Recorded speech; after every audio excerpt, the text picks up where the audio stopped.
Thank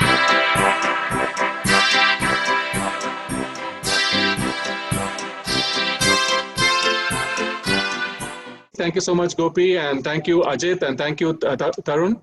It's been a fantastic session, and I now get your metaphor, Ajit, of what you said when we were planning the session about the ladder. We started small, started on grass pitch, and we worked our way up into serious detail. Now, we have a couple of questions, of course. We have a live studio audience, and a lot of Old Lawrencians waiting on the sidelines with a bunch of questions. One of the first questions will come from Kalpana, our event host, and welcome back, Kalpana. Thank you, Rohan. Ajit, Tarun, and Gopi, thank you very, very much for that very informative, educative, inspirational session that we had y'all discussing. My question from listening to all of you is, I live in the US, and the world over is always trying to save indigenous cultures, indigenous protocols, indigenous environments. So I guess my question is for Tarun to say, in the reality of what the present world needs, how do you balance conservation versus helping progressively advance the future of indigenous people? Kalpana, that's the quintessential question. And that's something that I face day in and day out every day. Yeah. So as we speak now, today, we're organizing a group of, not a group, but 2 female Toda artisans to go to Mussoorie, where the Civil Services Lal Bahadur Shastri Academy is taking place. There's an Indigenous Peoples Festival occurring there. So we're sending 2 Toda ladies there. So they're going to be exposed to, it's going to be nice because they're going to be exposed to how the bureaucrats actually study. They're going to be staying in the very same building there. And, some years back, we had, for example, a project to revive the barrel vaulted housing of the Toda, the traditional housing. And we had this wonderful project which was sponsored, by my friends and also by the Hill Area Development Program, the government one.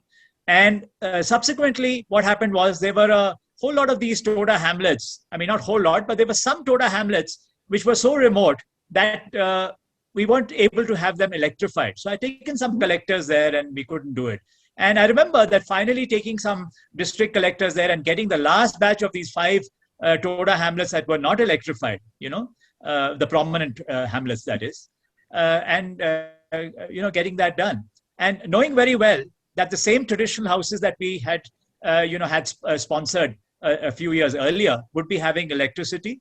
Mm-hmm. And then they would also have, obviously, television and things like that. So once I remember going into one of these Toda hamlets, and this boy said, you've done so much for us. You brought this district collector. You've got us, so many things, water supply. You've got us our houses built. You've got all these things done. Why can't you get our village electrified, a hamlet, just 20 odd people? So I said, why do you want electricity? It's so beautiful when I stay here with you. It's so beautiful in this pristine setting. Why do you want? So you know what he replied?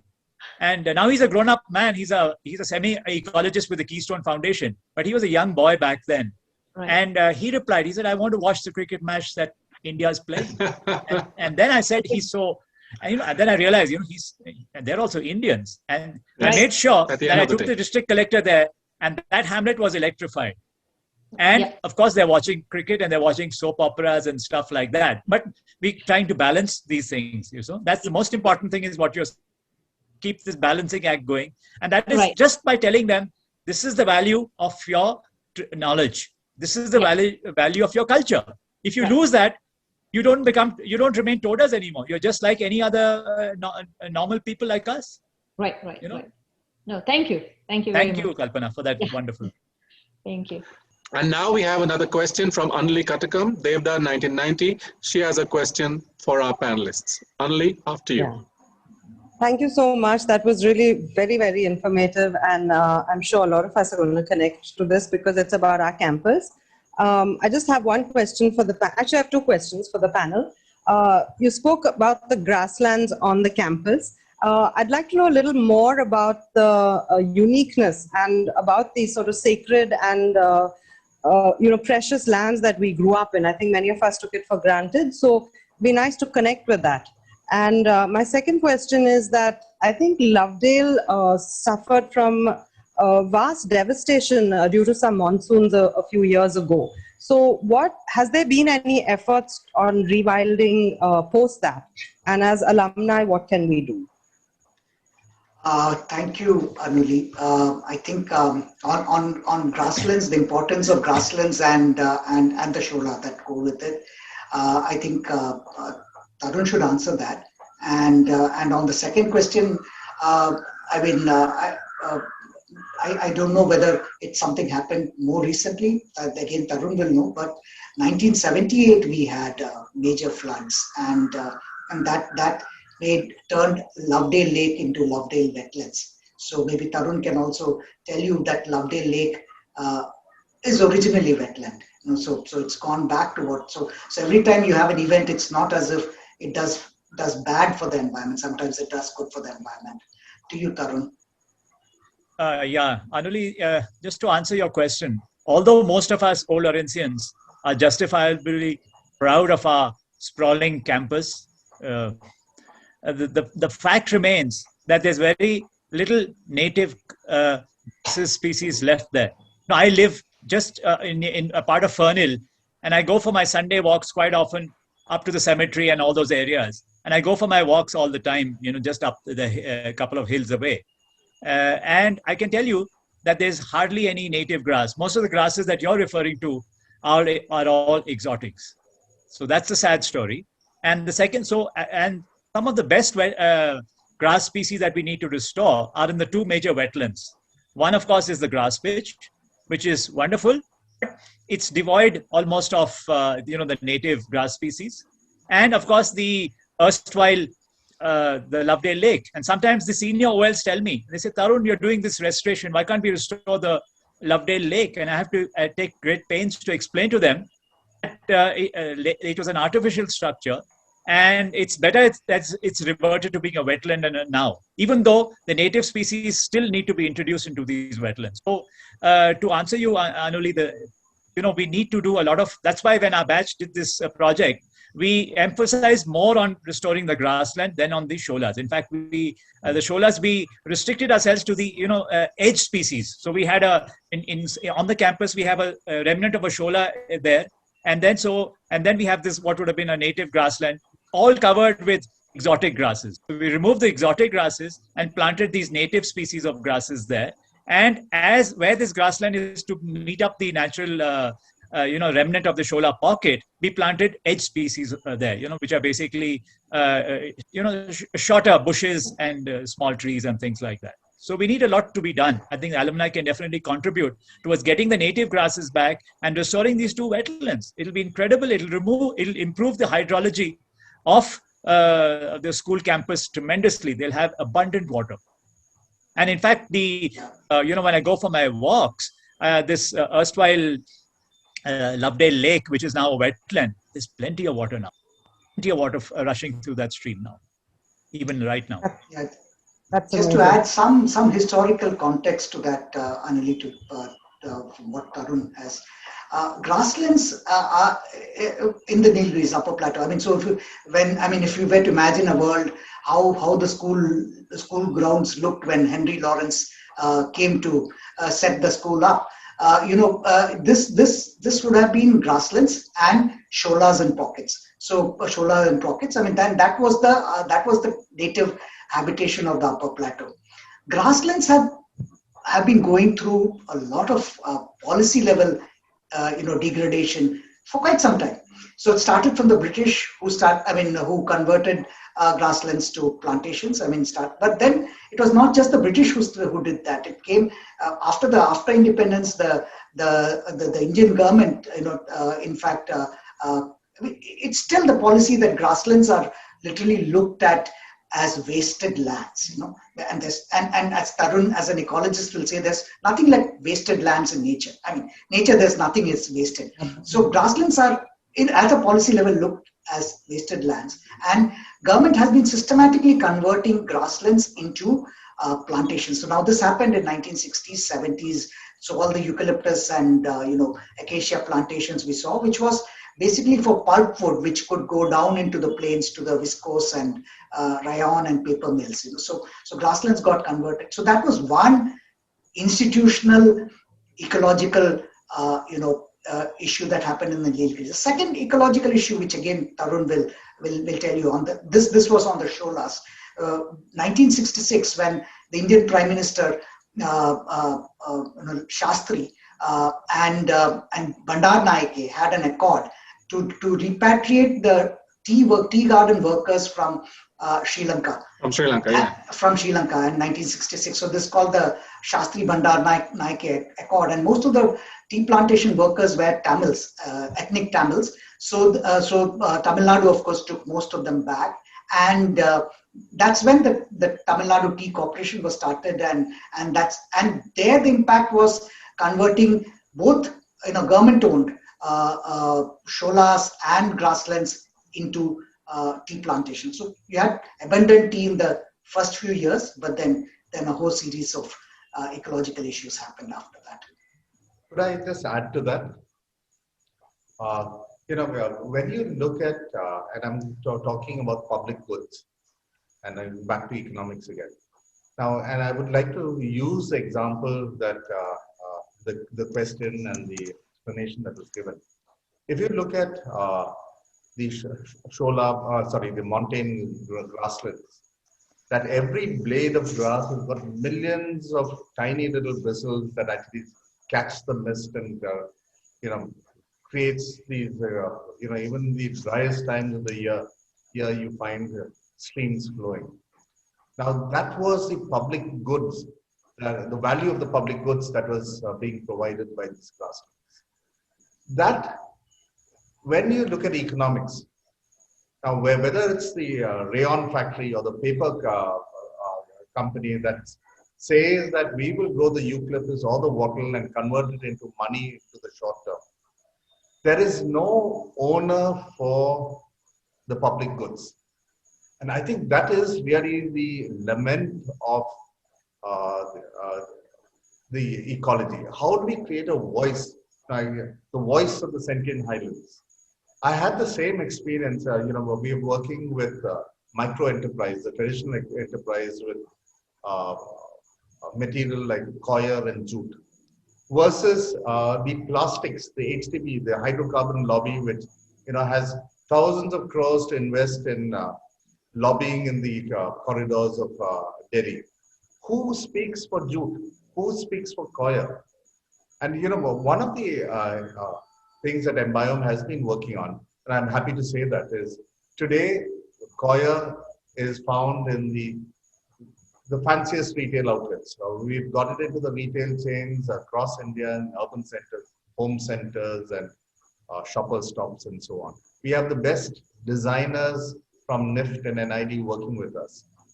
As we move closer, away from private ownership to public goods ownership, we find that this championing of public goods actually gets less and less. This is what Embiome is trying to restore in many ways through, Gopi, what you talked about, advocacy and other interventions. So thank you so much, Anali, for that set of questions, and thank you so much, Gopi and Ajit, for answering. We've got Captain Arjun Nair, who wanted you to be a bit more specific with your terminology, grassland. Tarun should take that one. Tarun? Yeah, so basically, Rohan, the Nilgiris is, composed, the upper Nilgiri plateau is composed of different kinds of grasslands. To answer the question more specifically, is you have the high altitude grasslands, which is over 1800 meters, are known as high altitude grasslands. And these are vast grasslands. And you have the sholas, or the montane evergreen stunted forests, that lie in the hollows between these vast grass tracts, grassy tracts. So these are the high altitude grasslands. And then you have the mid altitude grasslands, mid elevation grasslands, which lie at around 1200 to 1500 meters height. And there also you have the sholas in between the vast grasslands, but you have different kind of grasses and different kind of shrubs like the wild date palm, Phoenix humilis, and so many other things which are there. So at different, you have the mid-elevation grasslands and you have the high elevation grassland. These you have to remember. And these are vast tracts of grasslands wherever they were left as they were. But they have different kind of shrubs and other herbs. Many of the balsams and other things are found in the grassland. And in the valleys and the hollows where they're perennially wet and there's a stream flowing, you have the shola forests there. And of course, these are grasslands, but within each and every sholas, you have shola grasses. Don't forget. In each shola forest, if you walk inside the shola forest, you have specific shola grasses. So this is just in a very simple way. And then, of course, the wetlands have their own grass species. You know, the thatch grass used by the Todas to thatch their temples is Eriocrassus rangachara, which is found only in the wetlands of the Nilgiris, nowhere else in the world. And the Todas cannot substitute it to thatch their temple. And this is found only in the wetlands. So you have grass species in the wetlands also. Thank you. Thanks for that, Tarun. I have a sort of question. Something I want to pose to the panel, and this is based on my personal experience not as Old Lawrentian, as a Lawrentian. I think you guys would have just left school. 1983 was our 125th anniversary, and our history teacher was Mr. K. Jayapal. You know, he was a great history teacher. There was a lot of energy in that class. And so he, posed a question. And he says, Rohan, I see you taking photographs, but you're not a member of the photography club. I said, no, I'm not. I'm a shutterbug. I got a couple of friends, Vikram, sadly Vikram Singh and Yazdi Madan, who passed, unfortunately, long ago.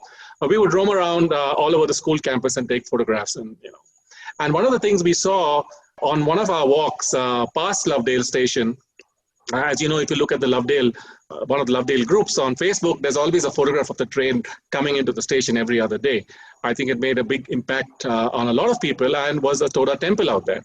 It was no one had told us about this Toda temple, but we just happened to pass by and, took a couple of photographs.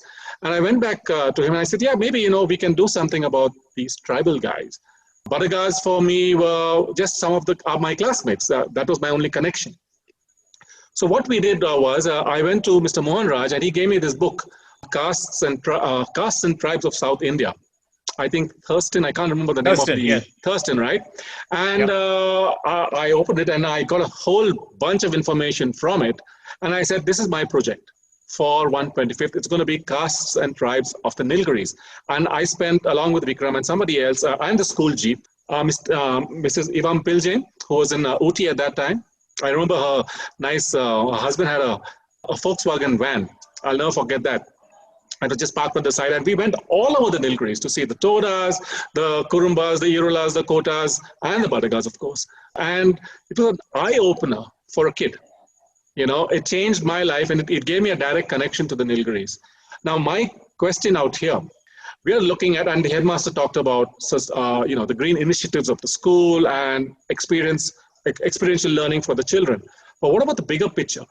What about a call to action? Now, this program is meant for Lawrentians and Old Lawrentians.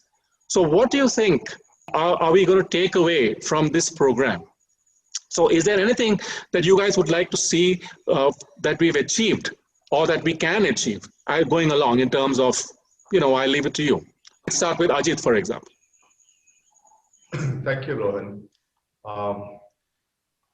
When I was in Deloitte for 10 years and now I've continued that into MBiome, one of the key anchors of our program is internship programs. I used to call it the sort of a revolving door program, and that's what we have now. Is we have students. It doesn't matter. I'm not sort of hung up on your degrees. It doesn't really matter. If you are passionate about it, the degrees really doesn't matter. Students coming in, and it could be from arts to sciences, but interested in the area of work. We require a lot of youngsters to come in for an internship program. Into the revolving door, spend a couple of years with us. It has to be win-win. That what is it that we are going to give you? And we invest a lot of time on our interns. As I said, we come with the pedigree of the best in consulting, global consulting. We will give these interns those skills of consulting.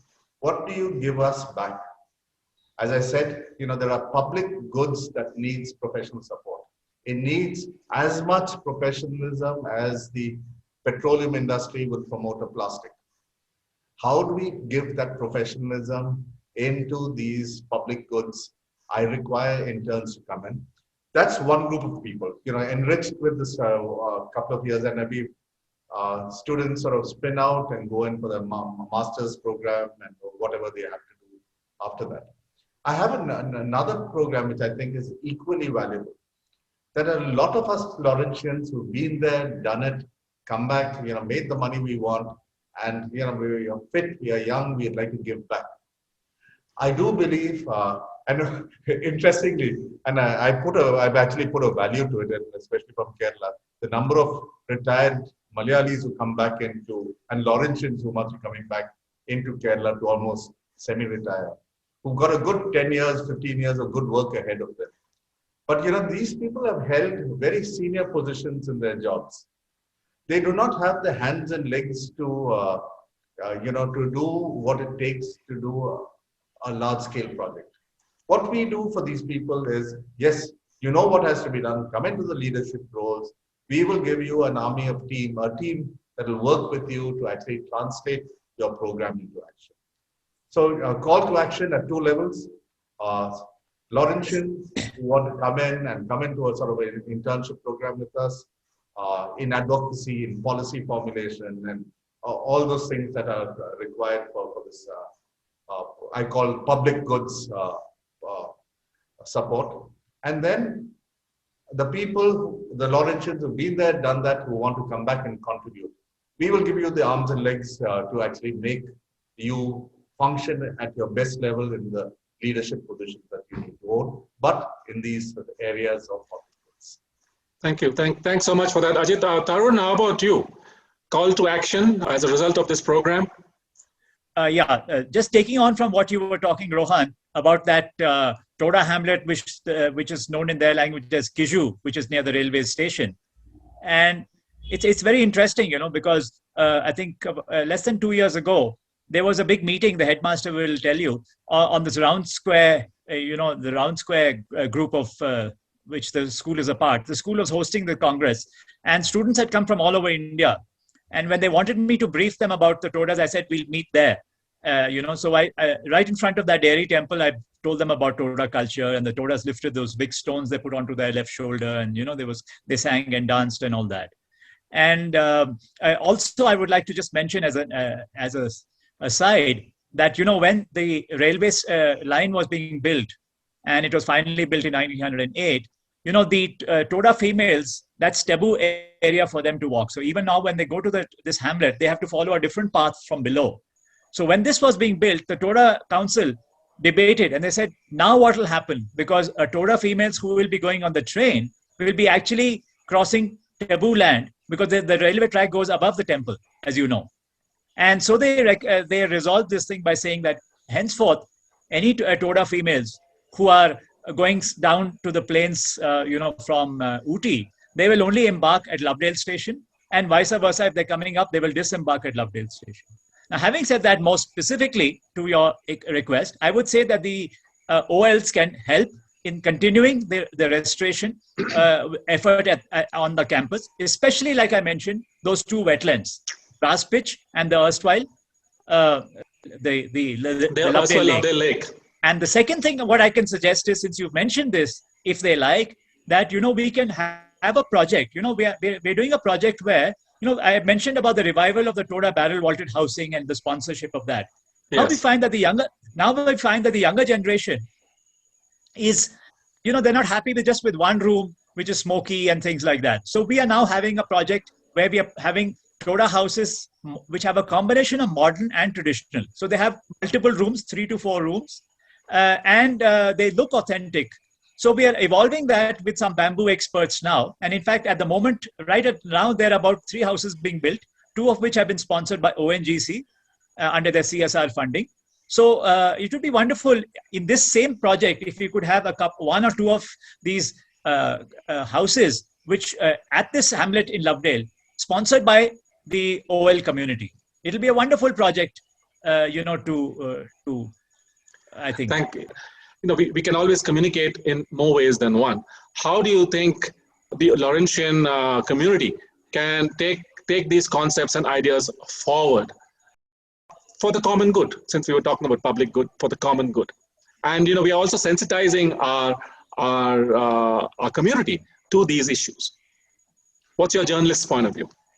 Rohan, so let me start with the promo first and then go to the I represent, I'm the editor for Mongabay India. For those of you who do not know Mongabay India, just you can log on to it, india.mongabay.com, MONGAPAY, mongabay.com. So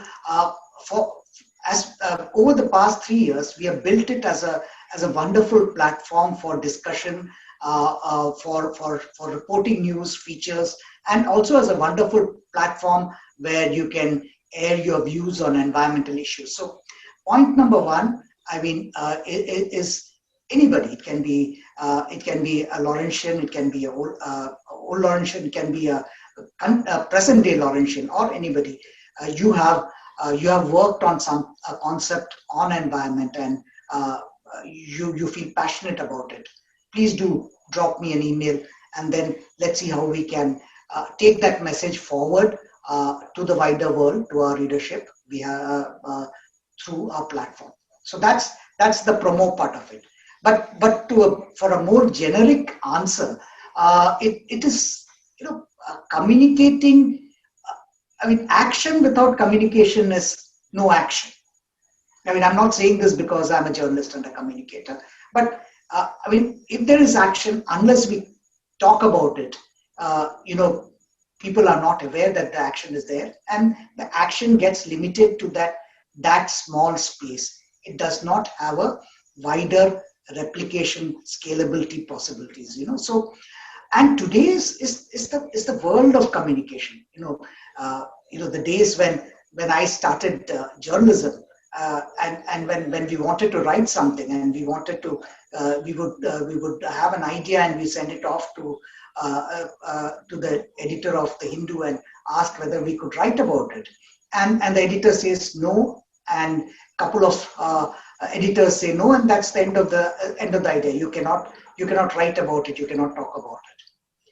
But today that's not. I mean, everybody is an editor. Everybody is an editor with social media. So if you feel strongly about the environment, start a blog, tweet. Be on. If you can take good pictures, Instagram. Or anything. I mean, I'm sure the younger generation knows it far better than I know. So that's where we can take the message and multiply it and take it far beyond what we could otherwise do. If we just do the work and not take it forward, it reaches nowhere. Rohan? Thank you, Gopi. I've got one last question. It's from Rashid Kapadia, and Rashid says, his question is, given the long-term nature of environmental challenges and solutions, are any of you involved in specific projects focused primarily on getting young and very young people engaged and hands-on involved with saving the environment? Okay. It's a question from Rashid Kapadia to the panel. Yeah. May I take that question? Yes, Ajit, go ahead. Yes, I think engaging youth is perhaps the most critical thing that we have to do in terms of the environment. And when we look at, especially if we look at the farming community, and I will talk, and this is not just restricted to Kerala, but you travel across the whole of Asia, you'd find that farmers are aging. That is, the youth are leaving agriculture, leaving sustainable agriculture. Philippines, you'd find everyone crowded and sitting out of Manila. How do we? This goes back. I'm sorry to say, this goes back to an economic model. We need to create local economic development. We need to create local economic development that the youth would be interested in engaging with. So to give you an example, homestead agriculture in Kerala has not changed in 1,000 years. It's as manual as it was earlier. What we are doing is bringing lithium-ion technology into homesteads. I think we can just give the internal combustion a pass, make it easy for young people to actually work with it. We've got electric lithium ion powered coconut climbers, brush cutters, a range of things that actually takes away the grunt of the work where the youth can actually come back. You've got to look at it from 360 degrees. The youth are not going to be participating in the environment unless A, they're going to be making money, B, it helps build their image. So we have actually a strategy for the blurring of the blue collar, gray collar, and white collar jobs. How do we actually do that? How do we get the communication story out of it? Get children and kids out of hovels in Bangalore and IT holes back into their beautiful lands where they can actually live good quality lives. Yes. Thanks for that, Ajit. And I think one of the big things people were talking about last year, it's already been a year now since this pandemic, has taken over our lives. But probably, and I mean, Kodaikanal as well. One of the things we talked about was the migrant labor moving back to the villages and so on and so forth. And I heard from a lot of the guys out here that there's lots of sustenance farming that has been revived. Probably from a necessity point of view. But I'm curious, I'm not in this space from a domain point of view. Do you think this situation that we are all in, isn't that an opportunity? I mean, I'm an entrepreneur, so I look at, adversity, I find opportunity in any challenging situation. Do you think that this is an ideal situation to inculcate these new ideas, probably with R&D, with the latest technology, and get these folks who are already back home in their villages, get them back to their lands and get them back to producing and stuff like that? Again, if I could respond to that, because I'm actually working a lot on migrant labor, especially because I've spent so much of my time, so many years in the Northeast, where there's so much of the Northeast labor that came into mainland India and now have gone back. So I think there are two sides to this. One is if those workers have to come back to work, they cannot come back to work in the way that they worked in the past. Yes. How do we actually look again? I'll use the word the revolving door, and we've actually did that in Coimbatore. That we changed the number of hours workers worked from 8 hours to 6 hours, so they could those next 2 hours that they have, we could actually use to pick up a knowledge or a skill, which when 4 years back, they go back to their villages, they could actually use it and create a livelihood out of it. Similarly, there's a revival of agriculture across, I know in Kerala, I know in the Northeast. How do we create market structures? How do we create market systems for aggregation of produce? And this is again a technology platform that we've actually spending a lot of time. We call it a hope, creating a hope. And when you create a hope, you are actually very lonely. We are trying to create like what the model that Kudumashri did. How do you create a home for all these micro entrepreneurs to become a part of a sense of identity? These are things that need to be actually dealt with at the policy level and at the implementation level. Just to add to what Ajit said, I mean, just wanted to add a perspective, because when the pandemic struck and when we had the lockdown starting from March, if there's anything that held the Indian economy from collapsing, at that particular point of time. I mean, of course, later a lot of other things picked up. Things that happened, yes. Yeah, if there's anything that held the Indian economy from collapsing, was the fact that we had good southwest monsoon in 2020, and the Kharif harvest was good. So that, we cannot sort of in any way look down at the importance. I mean, though in terms of GDP percentage, agriculture just gives 15%. But then the point is, it employs 50% of the country's population. So we cannot look down. And any time any national economy has gone down, it sort of looks at agriculture as a way of getting back. For instance, in 1997, after the collapse of the South Asian economy, I had an opportunity to interview. I used to work in Hindu Business Line at that time. I had an opportunity to interview the the Deputy Prime Minister and Finance Minister of Thailand, Dr. Supachai Panichpakde, who later went on to become the Director General of WTO. And he said on record, I mean, the only way that Thailand can come, and Thailand was hit very bad with the South Asian crisis, if you remember, the only way that Thailand can come back to pull itself back from with the bootstraps was to go back to agriculture. So agriculture, I mean, is what Ajit mentioned. I mean, that will always remain the default option to whether it's a pandemic, whether it's an extreme weather event, that will be the bootstrap from which you pull back the economy. Yeah, if I could just add to that, I'm just back from a presentation to the Ministry of Micro and Small and Medium Enterprise.